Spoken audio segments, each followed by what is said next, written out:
Welcome to Aware. We are dedicated to communicating information that inspires your positive growth and change. Are you interested in a peaceful planet? Are you interested in optimal health? Are you living with purpose? Are you enjoying your life? We realize each person can make a difference, and our mission is to empower your awareness. The choices that you make in every moment shape your life, and we encourage you to realize that you have your own answers and to always listen to your own truth. We invite you to stay aware. Hello and welcome to the Aware Show. I am Lisa Garr, and it is a joy to be with you today. I get to have this amazing conversation with brilliant people on the Aware Show so that we can inspire you and bring you messages of positive change and growth. That's what we've done for 20 years on the Aware Show. And if you would love to listen to any of our shows on our podcast, you can just look up The Aware Show wherever you listen to your podcast, and you can hear years and years of our programming. Great material. Today is absolutely an exciting topic for me because it's about the topic of time and time bending. Well, I say that with a chuckle because it's something I've always wanted to know how to do, is how to really expand time. One of my biggest pet peeves is wasting time. It's a big, huge pet peeve of mine because I value time so much. Have you noticed, though, that there are times where you just want to slow down time and experience the moment more? Do you ever feel like you want to get back time, where you've maybe lost that time with your children? Maybe you worked too hard or there was a difficulty and you want to get that time back. Is there an idea of maybe slowing down a little bit and using your time more wisely? See, time is such a great topic and it's a part of all of our lives. Joining me is Lisa Broderick. She has written a book called All the Time in the World. And that was such an attractive title to me because that's something that I've always wanted. She herself has a BA from Stanford University and an MBA from Duke. She is also a Transcendental Meditation teacher, and she attended the Monroe Institute for the exploration of expanded states of consciousness. So you have this wonderful, diverse background in someone who wrote a book about time. Sign me up. Hi, Lisa. Welcome Lisa, to the show. it's such a pleasure. Thank you for having me. Absolutely. So what drew you to write a book about time? That is a long story. Yes, so we have some time on this. Then the time jokes are infinite. Another time joke, right? We've got time. When I was a little girl, I grew up in Arizona, and my parents had moved there from New York City.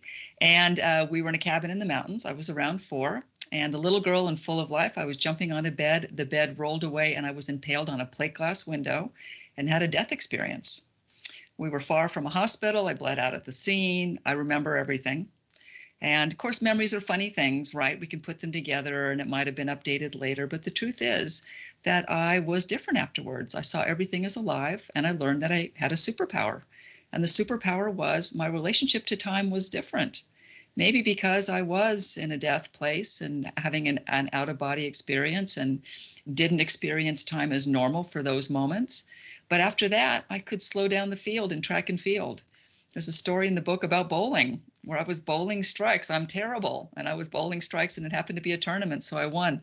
So all of these things happened and it fascinated me, but I was too embarrassed to really tell anybody.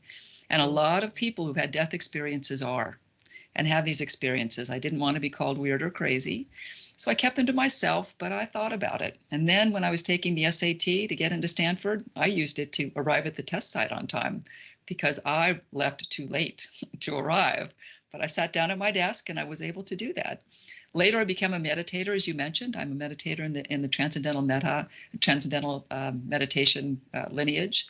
And I realized that time, meditation, and all of it came together to reveal to me that time was not what I thought and not what we think.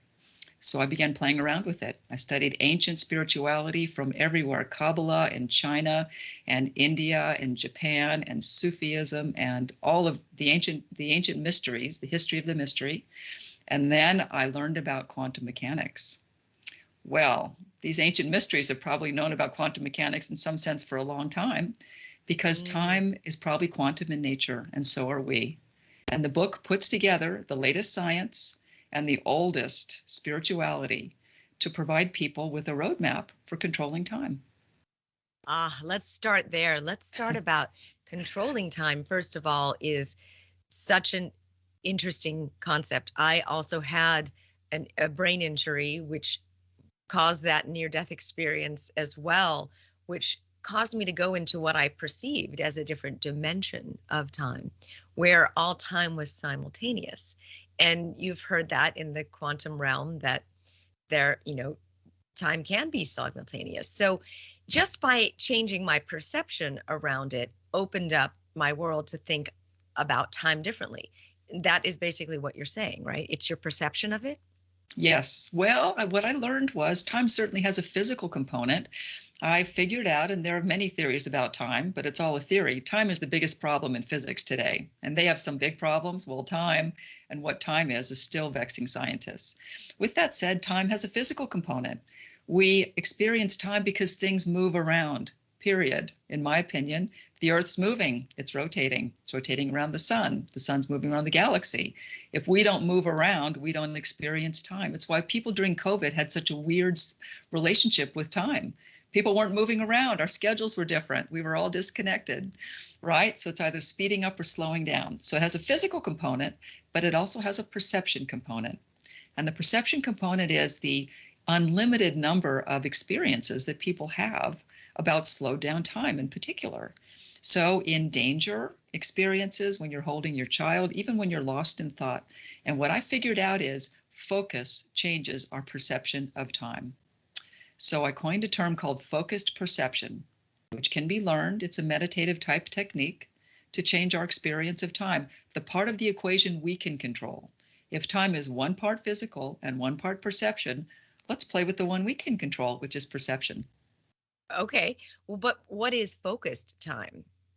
Well, focused perception. Focused perception. Okay. That's all right. Focused perception is so I learned later when I met someone who was experienced in hypnotism, focused awareness is a term in hypnotism where one focuses on something to the exclusion of all other things. And in that frame of mind, when they do that, and it's a meditative state, they can be very suggestible. Well, focused perception is what came out of my own meditative technique or practice going back 30 years, where one focuses on something to the exclusion of all other things. And then we suggest to ourselves our relationship with time. We suggest to ourselves to slow down time. And there are experiments in the book and exercises to slow down the second hand on a clock face, which I've done. And I've taken groups as large as 8 through that, hanging a clock or a watch in front of them with a second hand, to experience our time during the day, to reverse the past, to speed up getting to the future. With this state of focused perception, which is in the daytime, it's not nighttime and you're not asleep with your eyes closed, we can change our experience of time. So you physically slowed down the hands on the second hand on a clock with intentionality and with frequency? It's, you know what, so the why, the how it works and the why, there are explanations and none of them are really satisfactory. That is an experiment from a biomechanical engineer named Itzhak Bentov, who was famous in the 70s, who died sadly in 1979. With that said, he did an experiment where he wrote a book called Stalking the Wild Pendulum. A pendulum is about time. When the pendulum gets to the place where it's still, time and matter are different. In any event, so he had this experiment where he invented the ability to look at a clock face, go away somewhere in your mind, which I now call focused perception, this incredibly immersive memory or experience that you want to have. And while you're looking at a clock face in front of you, and when you're daydreaming and you're looking at something, the looking at something part goes away and you're in your daydream, right? When you come back and look at the clock face, the second hand is stopped. In fact, with practice, you can make it go backwards. So there are scientific reasons why this might be true. One of them is chronostasis, and that is for some reason your retina stops taking pictures. Yes. That's one theory. I have another theory. I think it's brainwaves. I think it's related to the flow state and the zone, and it's a brainwave state that we can trigger on demand. Yes, you hear a lot about this where somebody is in an accident or in a situation when it feels like time slows so far down that you could make many decisions, multiple decisions in a split second. That's right. And it's probably that part of the brain that you're talking about that allows it to experience with all firing in all senses that particular moment. Do you Right. know anything about that? Yes, and so there are scientific explanations for the experiences of slowed down time, which differ from my own. One of them is that the brain stops taking pictures; it stops making memories. And so, if it stops making memories because you're under such duress or stress or in such danger, then you would go from memory to memory to memory, and time would seem to slow down. I don't buy it, and I don't buy it for this reason. The people whose books, whose stories I relate in the book, share experiences where they were aware that time was slowed and able to move their body to get out of the way of danger. Now, if time slowing down was simply an illusion, why was Don Miguel Ruiz, who so generously wrote the foreword to the book, able to move out of the way of the steering column so he didn't get impaled when he was in his auto accident during medical school? Right. It's Right. not about that. It's something else. It's a brainwave state. And I often think that, of course, science is about exploring the unknown, right? And so there is something about the way we see the world and measure the world and understand brainwave states, and we just don't understand it yet. I think it relates to quantum mechanics, which are everywhere in our life. It enables us to have this phone call right now, this Zoom call, this Skype call, anything that we do. It's for lasers and computers and televisions and everything. But we don't really understand how it works, and we can't see a quantum. There isn't one that we could see, and we know it's there and we experience it, and we just haven't been able to understand or control it yet. Right. I mean, it's amazing how much you can put in a little tiny chip that operates such a major computer. I always am so amazed by motherboards and what all that goes into those to make so much functionality happen. But if you think about it, so yesterday I'm a mountain biker, I'm a big mountain biker, and I was going about 25 and a half miles an hour, exactly actually, down a hill.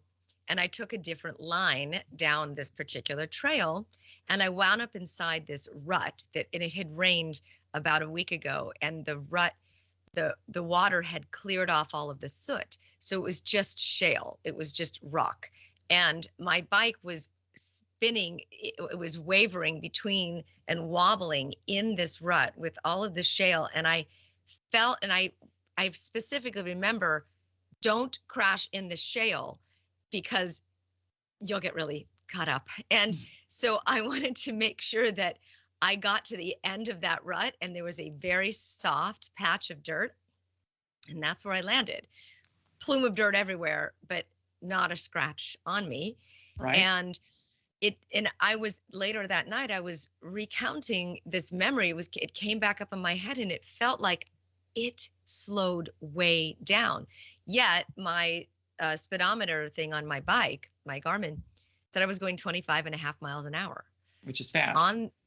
Yes. And I consciously thought, don't crash in the what's it called? In the shale. Ravine in the shale. The shale. See, I might have That either. But, but I crashed in the soft dirt, and after that, I laid on the ground, and all I saw was just beautiful blue sky, and I just decided to hang out there for a little while because it was really pretty. But it felt like that entire time slowed down so beautifully, and I was very well protected. I mean, all I was just full of dirt.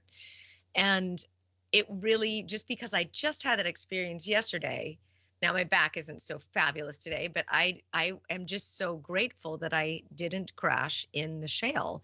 And I felt time slowed down, maybe because, and this is my theory, so many parts of the body and the brain are ignited during that time that sitting here at a computer during a Zoom call or throughout your days answering emails are not ignited. You literally light up and fire all parts of the brain when you're having to make these split-second decisions. So maybe at that time when you're feeling such an expanded part of the brain being used, it feels like time physically slows down because you can do so much more in that split second. Does that make any sense to you? It does. And so what I would say is you focused on the outcome to the exclusion of all other things. You were in focused perception, right? You were focusing on the patch of grass at the end, just like I was focusing on sitting down in my desk at the SAT when I left too late to arrive on time, right? People in danger are to the person who experienced these slowed down time, they feel no fear. They do not. They feel a sense of slowed down time. They feel very well taken care of, like you were. They may be focusing on, it may happen, usually it happens so quickly that there's not the ability to focus on something like you were focusing on the grass at the end, or I was focusing on being on my seat, in my seat. But I think it's very similar. And then what you say, I cover in the book, and that's brainwave states.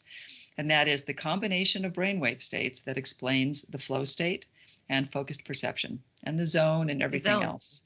It is, absolutely. It starts, you move from beta, which is fear, right? Crazy, frenetic brainwave state, into alpha, that's your everyday waking state. That's probably where we are. But then you move into theta, a meditative state. And from there, you can also go to other places, right? So delta is like a brainwave, right? State. Like, yeah, like you would be in theta. And gamma, that's like and the gamma, fire. exactly. And you could have a unity experience, a samadhi, right? Which I've actually had with electrodes on my head. So I knew that I was having it. That was pretty extraordinary. Oh. So what it suggests is the focus at the time, descending into fear is you're going to get what the loudest bell ringing from you is crying out for if you focus on fear, if you descend into fear. I'm afraid, danger. If you focus on other things, focus if you possibly can, because again, most of these things happen in a split second. But if you focus on the outcome, right, which is what focused perception is all about, and we change our perception of time, then we're able to slow down the field, just like athletes in the zone. We're able to slow down your bike experience, right? Even though you were going at that speed. The experiences that people relate in the book, the stories from car crashes to spinning out of control. I drove through a bicycle once. A friend of mine is a police chief. He told me about a gunfight in slow motion with slowed down bullets like the Matrix, where he was able to move out of the way and move out of danger. I mean, these stories abound, and the one thing that's missing is fear. And the one thing that's always there is the calmness and the sense of the perceived sense of slowed down time and the ability to keep ourselves safe. Okay, so then how do we achieve this without the emergency, without the crisis? That is focused perception, which is in the book, which is a meditative state. It is, it requires quiet, right? You would want to be, although I've done it in a ladies' room, in a parked car, in a closet, myself at the airport where someone poked me and wondered if I was still alive because I was just sitting there with my eyes closed. But you want to be, be able to be in a meditative, quiet place. And you take yourself into a place of this focused awareness, focused perception by doing a couple of things. We could actually, if you have time for an exercise, do an exercise now. I would love that. Yeah, how fun would that be? And then while you're in that state, you do what you did. And that is you focus on something that you would really like to have happen for you, right? And so there are all kinds of ways that you can use this. In the book, it talks about ways to use it to reverse the past. It talks about ways to use it to, change the future. And so there's all these different ways that you could actually use it in order to improve the quality of your life, which is what I'm so interested in for people. Yes. I want to talk about that, the future and the past. Past wounds and how do we improve our future. But let's go through the exercise. Is this a good time to do that? So then we can apply it to that. It is. And so what we're going to do, everyone, and I will say I run a charity which is in public safety and police reform and social justice. Everyone, do not do this while driving. Do not attempt while driving. Do not close your eyes. I'm being a little cheeky here for a reason, but we want to make sure that people are safe. And so this is for later on when you're home. If you're driving, you can do this. And by the way, this exact meditation is also on my website, lisabroderick.com, where you could go and you could download it. But in any event, the first thing we're going to do is sit quietly and close our eyes, right? Close your eyes. And as we close our eyes, we're going to begin to relax. Another good thing to do is we can pick our shoulders up and drop them down and roll them back, right? Roll our shoulders back. And we can begin to focus on our breath. That's very interesting. So we're going to begin to focus on our breath, sitting comfortably. But we're going to do a special sort of scientific biological version of focusing on our breath. where we're going to inhale through our nose, a regular inhalation, and exhale through our mouths, a long, slow exhalation. Think of it as twice as long, right? And inhale through our nose, a regular exhalation, exhaling through our mouth, twice as long, long, slow, even seeing the air coming out of our mouth as white smoke, right? And one more time, inhaling through our nose and exhaling out through our mouth, a long, slow exhalation as we see the number 3 appear in our mind's eye in front of us. Any way that we see it is perfect for us. Everyone can visualize and have an imagery. So whatever you see or experience is wonderful. In through your nose and out through your mouth, seeing the number 3 dissolve into the number 2. And in through our nose and out through our mouth, seeing the number 2 dissolve into the number 1. In through our nose and out through our mouth, seeing the number 1 dissolve into the number 0. We're now in the place of no time, the now. This exercise was given to me by my teacher, Dr. Jerry Epstein, who was a teacher of Western spirituality in New York. As we sit quietly for a moment, we're in this time of no time, the number 0, right? Let's have some fun. Let's bring to mind something that we would really like to create for ourselves, something fulfilling and satisfying, a wonderful thing that hasn't happened yet, like we get the apartment or the house is available, or we sell our house, or our child gets into the soccer team we want and it's easy for a commute, or there's world peace and wonderful things happen in the world. Whatever your wonderful dream is that hasn't happened yet, something you'd like to create for yourself, begin to live that as an experience now. And as you live it viscerally, every sense of it, like a movie. See, hear, feel, sense, and know. All of it is happening all around you. And now we're going to take it one step further. We're going to think about how this is a benefit to everybody involved. It's not just about you. Think of all the other people who will benefit, or the animals, or the environment, or the world, or the planet, or the universe, who will benefit from this wonderful thing you would like to have happen. And I'm asked why I suggest that, and the reason is this: we've just removed fear, the fear that it won't happen for us. Doesn't matter. We're wishing it for others, for everyone. So all of the other people it will benefit. Keeping this thought in mind, living it.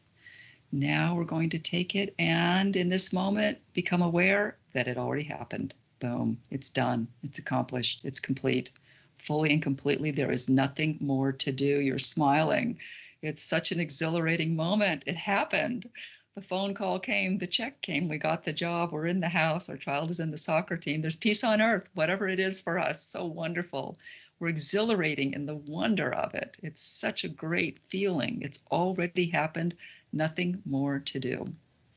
Now our fabulous computer brains are taking over, wanting us to explain the details. Don't do that. Just live the experience. It doesn't matter who, what, when, where, why, or how. Just forget about it. The details aren't up to you, right? It's happened. It's complete. It's done. Nothing more to do. Now imagine amplifying this in our bodies, right? All of the cells of our bodies, we're feeling this completeness, nothing more to do. The certainty of it comes right out the bottom of our feet into the earth, and we fill the earth, every cell of the earth, with the feeling of completeness. The entire earth is filled with nothing more to do. It's done, it's complete, we're fulfilled, resolved. Filling the earth completely, and now it's so full it comes right up through your body, out through your top of your head, and everywhere in every direction at once, going higher and higher and higher through the building you're in and into the solar system and the galaxy and the universe. Higher, it's filling the entire universe, and now just let it go. Just let the feeling go. It's done. It's complete. A sigh of relief. So relaxing in our bodies, knowing that there is nothing more to do. And when we're ready, we can slowly open our eyes.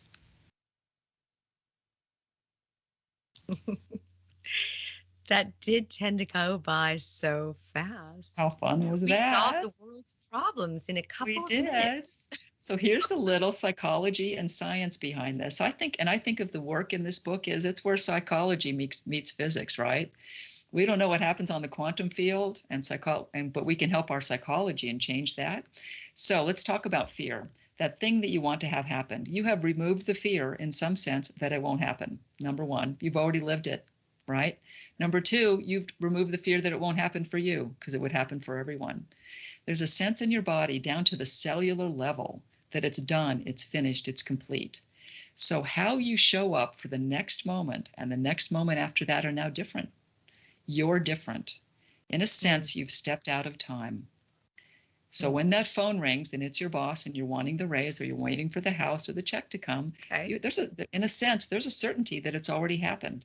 First of all, you're not wasting any time being afraid that it won't, number one. Number two, how you show up in the moment.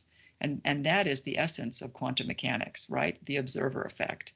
How the scientists proved that how they showed up, how they observed particles affected whether the light photon became a wave, remained a wave, or became a particle, right? Which is matter. We don't know how that works, but we know that it does work, and that science is in the book. So that's number two.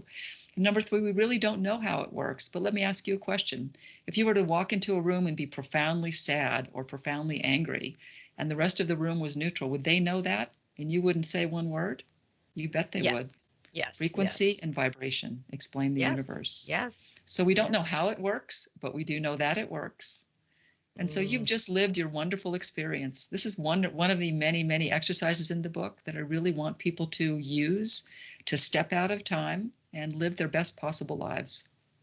It especially helps change your perception of, so if something's going wrong and it all of a sudden turns right, do you look back on it and say, gosh, I wish I hadn't had those negative feelings towards it? Well, I would even say the negative feelings are pushing it away. Right. Imagine that fear is ringing, imagine what we just did, and imagine you're experiencing fear and you don't reverse it. You think that fearful thing is more likely to happen. It may well be more likely to happen. Absolutely. So you have removed the fear. Yes, actually, we were in the process of applying for a grant, and the grant is pending in this suspended status. It's called under review, and it's been there for months. And so I called yesterday and spoke to someone, and I was so frustrated that our phones wound up, of course, dropping. Right, of course. Electricity may be the easiest thing to affect with our minds, right? I could actually call back today with that image I just had of the grant going through and all of the records being digested through all of the reviewers and being fitting into their little matrix and getting a positive outcome. That's right. And the important thing is, Lisa, how you feel, experiencing how you felt at the time. Because truly, first of all, we're not solid, right? And what is consciousness anyway? The consciousness is much more than the sum of the parts of the brain, which nobody knows about. So how we're showing up in these moments, its effect on our physical reality. What I focus on is the experience of me reading the email that we got the grant, picking up the phone, you got the grant, and I'm hearing the words, being in the meeting, whatever it is, that I think is the real secret sauce for experiencing these wonderful images and experiences we can have when we work with time. And do you suggest doing that many times in a day, several times? Oh, I have a secret. I do this exercise, and I take people through this. I do this exercise between the hours of 3 a.m. and 6 a.m. every day for decades. It is probably why we're here today, and I have a book, and I run a charity in police reform that's doing very well, and a life that I'm living is like a dream life because I dream in advance using this exercise, removing the fear. So you do it at 3 and 6 o'clock every day, this exercise? Between 3 and 6, yes. 3 and 6 a.m. Between 3 and 6.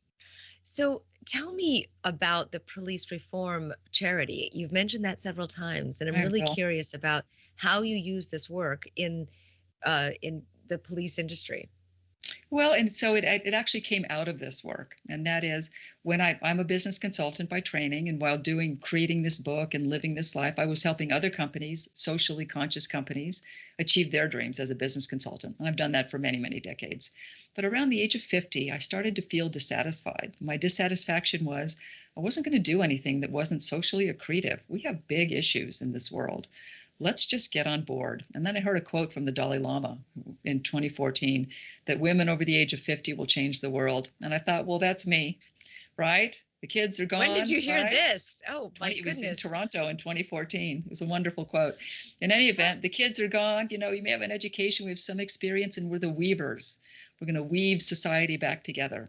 So I thought that I wanted to do that, and I was minding my own business, and I was working with a company in Florida. And I was on a beach in Florida one June afternoon years ago, about 5 years ago, and I had an experience. A police vehicle came on the beach, and I saw the words peace officer on the vehicle. Now, in a moment, in a vision. Now, they weren't, quote, really there, but they were really there to me. And I thought to myself, wow, this is significant. And the reason, Lisa, this book weaves into that, and that is because I had done this work, I knew that there would be instances where it would be revealed to me what it is that's mine to do now. The reason people care what time it is or whether they have enough time is they want to know what to do now. Now, what to do now can be as mundane as pick up the kids and, turn on the computer and get on Zoom, or as profound as I'm going to change my life. I had a vision and I know what to do now. Well, mine was the latter. I had a profound vision. Yes. And I made a phone call to a friend of mine who is in social justice. And he said, wow, well, they're all called peace officers anyway. I don't know why they all don't do that. And it felt like a lightning bolt struck me. And I realized that I could use this work and I could change policing in America to be peaceful, to move towards peaceful practices, towards the promise of do no harm, of the reason why 800,000 police officers today join policing in the first place, and that is to protect and serve in their hearts. Do bad things happen? Absolutely. And there are people who are harmed and feel harm, and police officers, and there are bad things that happen. Of course, we all know that. With that said, there's a goodness to it. And as a friend of mine, a police chief, says, there's rightful policing. So it all wove together. We're going to talk about time. And here's the funny thing, and that is, if we could teach the police to slow down time, wow, public safety would be much different. All the critical incidents that happen so quickly that accidents and terrible things happen could be prevented. So you have actually taught this in the police force? Slowing down time? Well, No, the meditations. We do. Police to Peace, my organization, Police the number 2 in Peace, we do teach meditation to police forces. That is absolutely true. And so we teach them Buddhist meditation mindfulness, which has been secularized, right, for use in public safety. And it's very similar to this. But what I do have is I have police chiefs and sheriffs and deputies and officers come up to me and say, I had this experience of slowed down time. Can you help me explain that? And I think to myself, well, yeah, why, yes, I can. Those slowed down bullets, I don't believe were in your imagination. That car crash. And a lot of things happen in policing and public safety, which are dangerous. And I think that danger and slowed down time experiences are intricately related because of what it does to our brains. It makes a lot of sense. It does. And the fact that you've spent a whole lifetime on this topic, other than a hobby, it's turned into something that you can actually make a difference with. It's interesting that you mentioned that quote from the Dalai Lama about women over 50 can change the world. When you get into your 50s, 60s, 70s, 80s, your perception of time does start to shift. And, there's a common retirement, or there's a lot of, death of loved ones and so forth as you get later on in life. And it changes the way that you value time. Yes. I'm watching my mother go through this now that my father's passed, and she used to be a career woman her whole life. And she's really choosing carefully what she does with her time, but there's a lot of sadness around it. How do you suggest that going through the fact that the mortality, when you're looking at your own mortality, do you have any suggestions on how to really utilize or make the best of time in your later years? Well, it's not so much making the best of time, but it is, as your mother, as you say about your mother, appreciating the time that we do have. So first of all, going back to science, Einstein was quoted as saying, time is an illusion, number one. And so the father of relativity, time is an illusion. True. Right? A lot of people have experiences with time. If we're afraid we won't have enough time, we will not have enough time. So don't focus on that. And also, what I recount in the book are so many experiences which people have of death experiences and near-death experiences and past life experiences, which really show that we don't go anywhere when we die. And so what I experienced in my death experience was sort of a knowledge that the idea or the fear of scarce resources was not true. I didn't go anywhere. And so I actually, my mother, who was very clinically minded at the end of her life a couple of years ago, I talked to her about this as I was writing the book. And I said, Mom, I think you might not go anywhere when you die. And she said, oh, I don't know. And I said, well, if you're still here, give us a show. Show us that you're here. And she did. Things happened as she died. And she had passed away moments later and even hours later, which are unexplainable to this day. So that she, at least at the end of her life or beyond life, right, didn't go anywhere. And we, as human beings who are looking on from that, can have an appreciation that if that's true, then the fear of mortality is an illusion.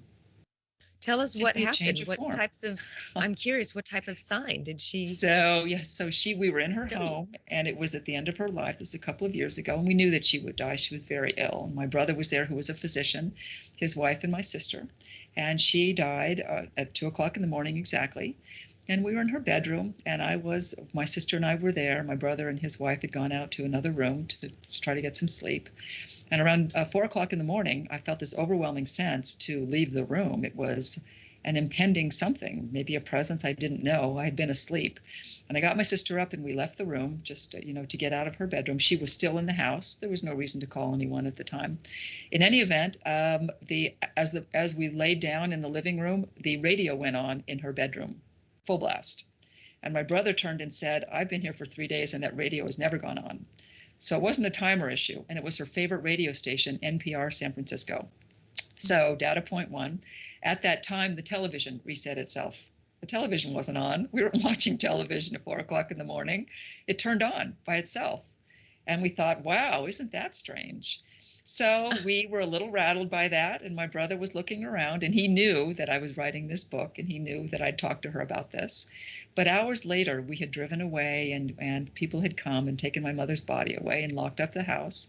We were sitting together in the Santa Cruz Mountains and, thinking about life and family, and my brother's cell phone rang, and it was the Medi Alert people who were wondering where my mother was because someone was depressing her pendant for 40 minutes. And my brother said, my mother's passed away and the pendant is locked in her home. So he turned to me and we all looked at each other and I said to myself, Mom, you've just given us a show. Thank you for that. That's wonderful validation. I've done a lot of interviews about making agreements with your loved ones before they pass to communicate after they go into the other side, like to consciously make agreements. I've heard so many stories about this that they actually do come through, and it has to do with, I think, frequency. That highest frequency is love. In my opinion, the highest vibration is love. And when you send that love frequency out to the loved one that has departed, that stays. It's frequency. It's just like you said earlier, we are not solid. We're just light slowed down, right? Right, exactly. The matter. So if we go back to that highest frequency of light and love, then we possibly could connect to the frequency of the light and love as the person is transcending. And I've done a lot of interviews about this, about shared crossing experiences, and there's a lot of scientific evidence around it. Well, a lot of anecdotal evidence as well. Evidence, sure. Yeah. Well, the one thing I would say is, and you said about your phone call about the grant, electricity is the easiest thing to affect. I have had light bulbs shatter. I've had wine glasses shatter. It just depends, right? And electricity goes out. So if you're going to have an agreement, that's a good agreement to have. And that is what I told my mother. Electricity may be the easiest thing to affect. So try that. Right, and apparently she did. Well, that's great because she was also clinically minded. I mean, you can make time stop literally on clocks, or it's really fascinating. I mean, we really are living in a world of the quantum, and we can impact the field as much as the field can impact us, right? And that's what you're basically saying. inextricably part of it. In fact, related to your question about death, in the last chapter of the book, there's an exercise called Everything Is Me.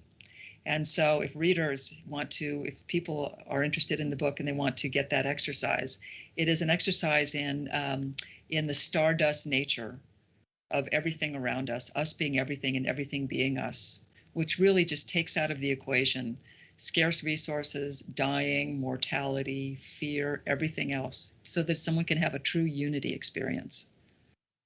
So it really, how much of it comes down to perception? Is it maybe 80% of perception being our reality? Is it 90%? Is it 100%? What do you think? Well, matter's real, right? The table feels solid, right? And so can some people put their hands through tables? Yeah, with great mastery and experience, usually living in the East, right? Have extraordinary things happen, have children picked up cars off their loved ones and grandmothers picked up cars off toddlers and people picked up cars off of other people all the time, right? And so matter is real, but it can be transcended. And the real question is, how can we develop tools which practice, doing these types of things, knowing the science that it's quantum based, that we can affect reality much more than we think. To a degree that I could explain scientifically, no one can. But we can practice, and one day we will know. Okay, so you have talked about how to impact the future. How about how do we impact the past traumas, time we wish we had back? How do we go back into the past? You said that you could actually, your focus perception on the past. Reverse the past. Reversing the past, I call it. And so I begin each chapter with the science behind it. And the reason is I'm clinically minded. I was trained at Stanford in economics, which is the data and science of people and behavior, right? Very clinical. My mother was an economist as well. And so we want to start with the science. Well, science actually suggests that you can reverse the past. Things happening now can influence the past, and things happening in the future can influence the present. That's quantum mechanics. It's something called the quantum eraser experiment, having to do with the double slit experiment. And you can read about that in the book, how scientifically they have done scientific experiments to show that the present can influence the past. Something's already happened, but what we do now affects what should have already happened in the past. And the phrase is, the unobserved past hasn't happened yet. So that's a bit of a mind blower. Give me an example, because this is a mind. Okay, so here's a simple example. A random number generator would generate red and green dots, right? And they would generate them, and because it's random, there would be 50% chance that there would be 500 million red dots and 500 million green dots generated by the computer. This experiment was done. And then the results of the random number generation were put on a disk, a computer disk, which is electronic. That computer disk was sealed, and then meditators meditated on the disk to change the dots. So the number of dots were already on the disk was sealed, the meditators didn't have the disk, but they knew about the disk, and years later they opened the disk, and the red and green dots were not random. They were organized? No, they were unrandomized. They were not, the mathematical representation of random 50-50 had been changed. Now, those dots to something else. I mean, it's in the book. And this is actually a very common experiment that they do. That's one example of it. But there's also an experiment called quantum eraser, which is much more technical. It has to do with the double slit experiment, where a photon is going through a double slit, right? And when the observer observes the photon, it turns into a particle. And if they don't observe it, it turns into a wave. Well, what about if the photon already goes through the double slit, and the person observing it thinks about it later? Does it affect the photon on the slit? The answer is, yeah, it does. How's that possible? The photon's already through the slit, but they thought about the slit later, and they quantumly erased the outcome to change the outcome through observation. That's a bit of a mind bender. Observation, though. It's all through observation. Well, and observation is perception. So how can we use that for our lives? Number one, we can do the exercise that we've just gone through, and this is in the book. And instead of living the wonderful thing we want, live a past trauma, live something we didn't want to have happen, or better yet, live something we're afraid that will happen. But you live the negative side of it, the visceral negative side, the horrible thing. And the stories in the book, there are two stories of young people. One was a young woman who was harmed as a child by an adult. And another one is a young man who served a drink to someone who died, who later died that night, and both their lives were ruined. And using these types of exercises to reverse those past traumas. Now, of course, when it's clinically awful, there are medical interventions which need to be done. I must say that. With that said, for our own experiences, we've all had experiences that we would like to reverse, to take the words back, to not have made the right turn where we hit the tree, right? And even worse than that, what we're changing, it may not be the reality of it, because remember, time is one part physical, but we can change how we feel, and changing how you feel about it affects how you show up in the next moment. So if someone harmed you, or you you had a harsh word for someone, and you don't reverse it, you're going to show up in the next moment with them with the charge of what you had just done, or what they had just done to you. And you're going to be different than if you remove that charge, for a better outcome for everyone. That's how we reverse the past. So you can actually rewrite the past in your mind. I have worked with a lot of people. I do story coaching, and I look back into their stories, and many of them have had very, very difficult pasts. But when you look at it with a different perspective, especially a wiser, older perspective, you change the meaning of it. And the meaning then can fuel the rest of your life. And if it does, and if you put it into your purpose, and if you really put it into helping other people, it completely rewrites the experience of the past. And I do this every day with people. And it's such a fulfilling experience to watch someone's complete face change, their color shifts, the edges they soften. Sure. Their entire physiology changes when they get that moment of, it was all for this reason. Right. And then if they can help someone else with it, they become unstoppable. And before, prior, they were used by it. So Right. you can, and I do believe that it is a wonderful process to be able to rewrite the meaning and the observation and the perception of the past. And that's basically what we're talking about with your creating your own reality. It is. But it is through the lens of time, right? Yes. And so to change, you would live the experience of it, and then you change at the moment the horrible thing happens, you change that. The car crash didn't happen. The drink wasn't served. The person's still alive. These are the extreme examples. Or the Wow. word didn't come out of your mouth, or you didn't drop that glass, or you didn't, whatever you didn't do. And so just like the wonderful work that you do, what it does is how you show up in the next moment is changed forever. That's the real secret. Because this book is about, it explores the question, does how we show up in our minds affect physical reality, in particular our experience of time? And the answer is yes. But Yes, that's the question it answer is yes. explores. Yes, it does. Yes. And so if you want to use that, then you can use the exercise and your wonderful storytelling exercise.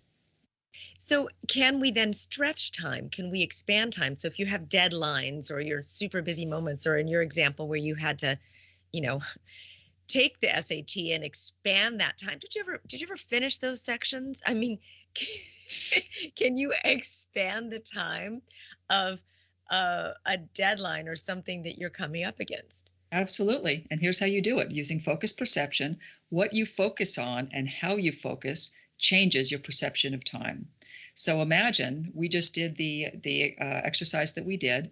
Imagine that what you needed to do later today, that you had a big grant due, and it's due at 5, and you haven't started yet, or you're not quite done, and you don't know how you will have the time to do it. You use the exercise we've just done, and you live the experience of the moment that it is done. You focus on that.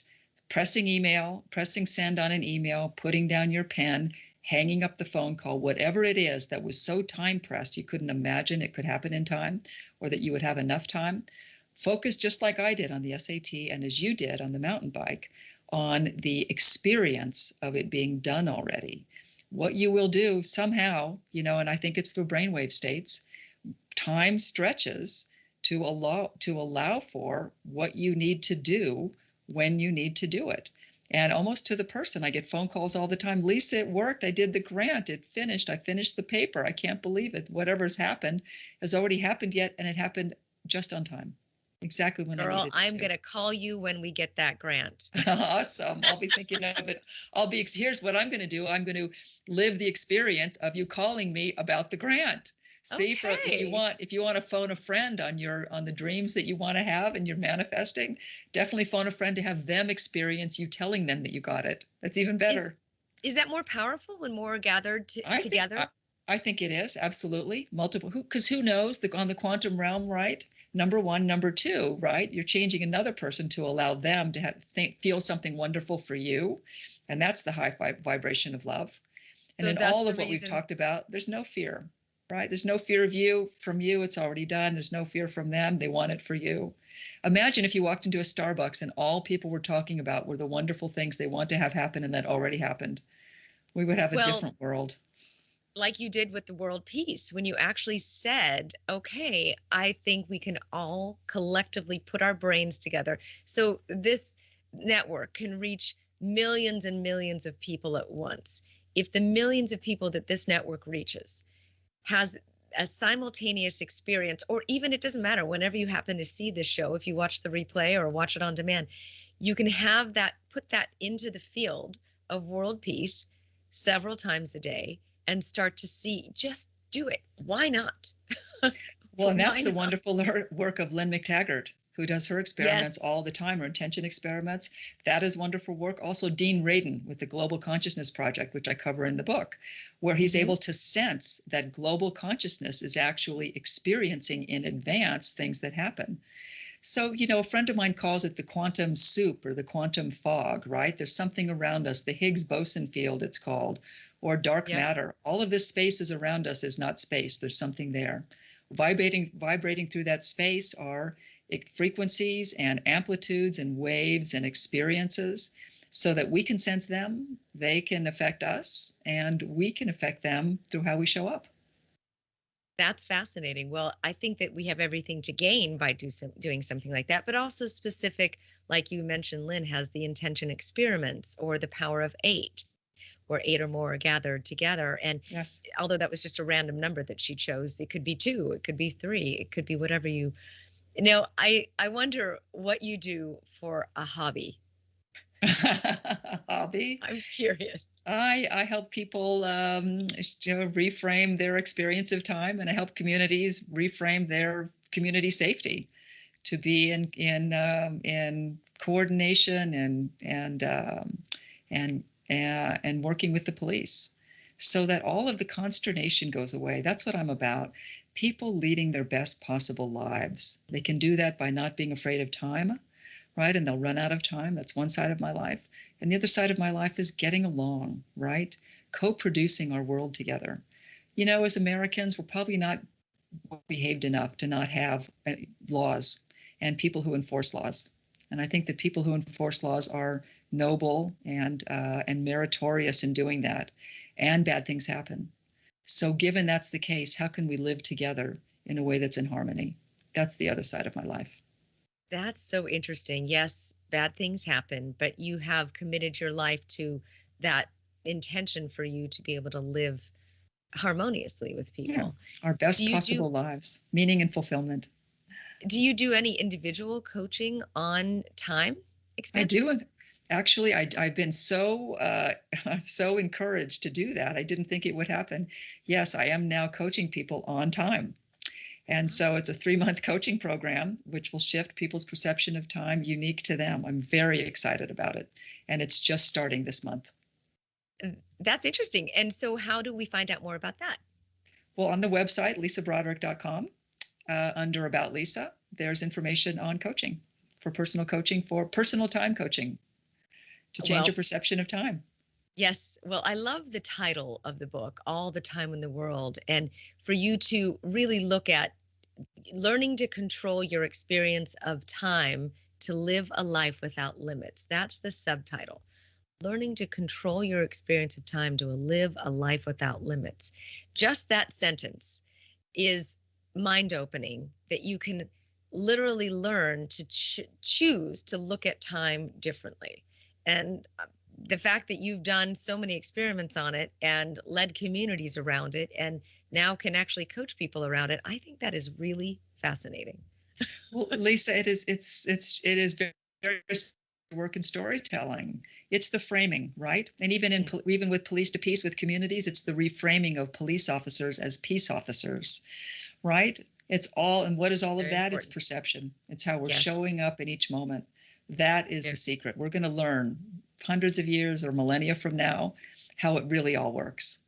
Well, thank you for your contribution. I really feel that this is something that we can get the book, dive into it, look at the science, and you'll start to change the way that you look at life. I know that I am, and I'm excited about digging into the book more. Thank you so much for spending time with us today. Lisa, thank you for having me. It's been wonderful. Absolutely wonderful. And if you got inspired by the show and you want to share it with your friends, definitely check out our podcast, which is The Aware Show podcast, wherever you listen to podcasts. Share it with a friend, add a comment in there because it could open their minds as well. And call a friend and say, this is what's going to happen at this date and this time. Will you help me make it so?